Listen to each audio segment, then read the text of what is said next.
Hey guys, Sean here, going to explain to you how to answer this question correctly. So, when we start with the second sentence, the crisis was resolved. Now, this is our first independent clause. The crisis was resolved. Now we have a subordinator, so the next clause is dependent. When the two superpowers reached an agreement to, let's look at alpha, de-escalate tensions.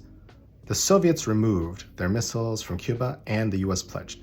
So here, the Soviets removed, we have another independent clause, and we have a conjunction here, and we have another independent clause. So this is all good.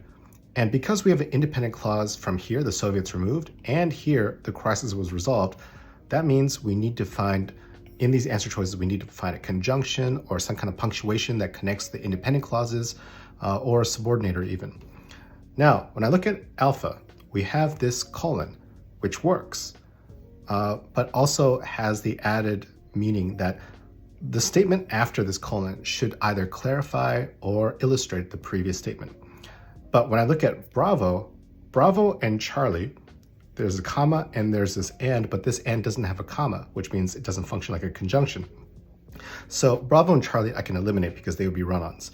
A dash, however, would also work. A dash can connect to independent clauses. So when we look, what we want to kind of confirm here is this.